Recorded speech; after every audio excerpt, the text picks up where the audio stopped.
I should be writing number 470 for January 7th, 2020. But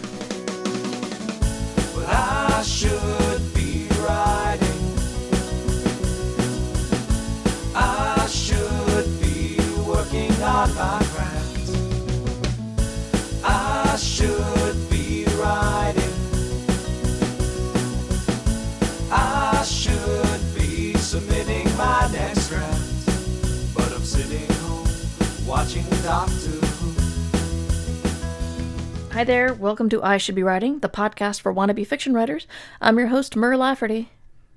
And getting back on the horse of doing this daily is going to take a little bit of effort, but, you know, it's work, that's fine. I have to do work, most of us do. But today, I went to go visit my mom, and she asked me how the book was going. And I told her the truth. And I realized that I think when people ask that question, how's your writing going, etc., it's like, how are you? When people say, how are you, they don't want to hear about your arthritis. They don't want to hear about your college roommate that died and no one told you, and you just found out months after the funeral. They don't want to hear that your cat is sick. They just want to hear fine. It's the pleasant grease that moves the social day along. I suppose if it's a specific friend and they know things like your cat is sick and they ask how your cat is, they want to hear the truth. But if it's just conversation, they just want to hear fine. What they're saying is, I acknowledge that you're doing this thing. Writing a book. Living. And you saying fine means thank you for acknowledging this thing. Also, answering honestly just reminds you. I mean, I had a busy day away from my computer all morning and early afternoon. So the fact that I had writing to do was weighing on me already. And the fact that Mom asked me about it was just like, no, it's not going well, because I'm behind and I've got stuff to do, etc., etc. But I don't think she wanted to hear that.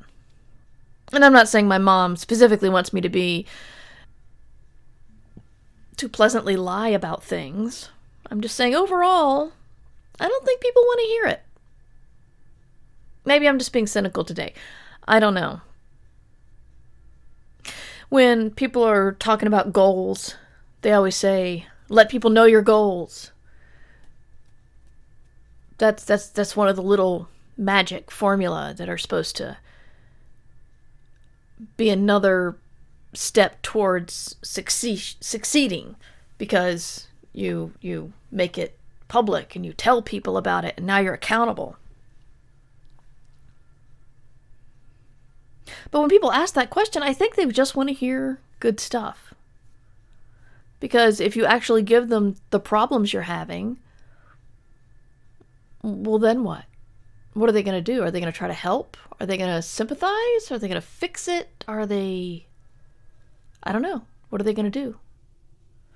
And I don't even know why I'm talking about this, because this really isn't helpful. This really isn't helpful in any way to you and your writing career and stuff. But I guess when people ask you how your writing's going, you can just assess them. And just as when someone says, how are you?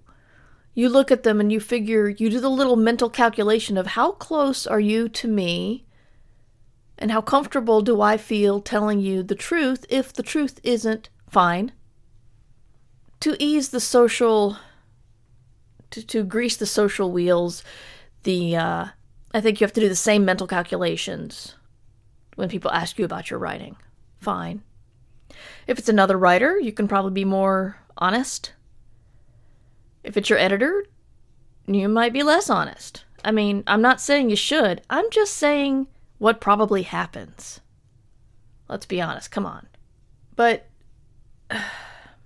I'm allowing myself right now to write crappy first draft because that goes fast, and I know I can fix stuff on edits, but it's hard. It's really hard knowing. I mean, there are typos everywhere, misspellings, and there's just these red lines all over my manuscript going, you spelled this wrong, you spelled this wrong, and I'm really not sure what the main character's name is. I'm terrible at naming people.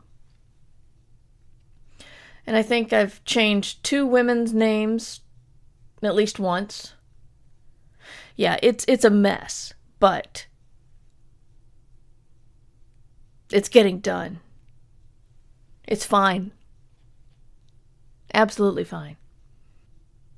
So I was so rusty yesterday with my talk of coming back and bringing the podcast back and everything. I didn't actually tell you, if you happen to be new to the podcast, what the deal is. As I said in my awkward insert at the end, you can find out more about me at merverse.com. You can also support the podcast via Patreon, and that helps me out a whole lot. And that is patreon.com/mightymur. If you support the Patreon, you get a variety of things, mainly the access to the entire archive of I Should Be Writing, and at the $5 and above level, you get access to the Discord, which is full of writers talking about writing and stuff. And we have a good time there. They do word sprints, and yeah, it's cool.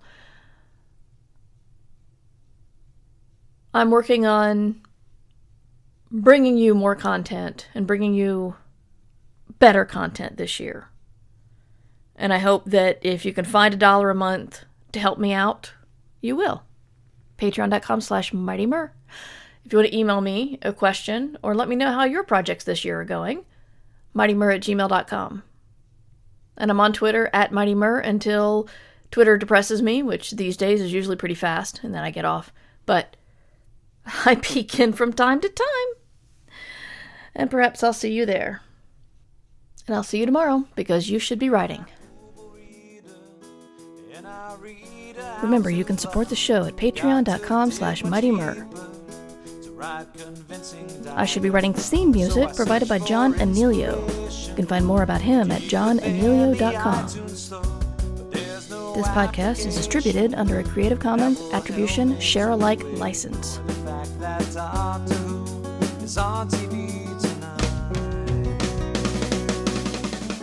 But I should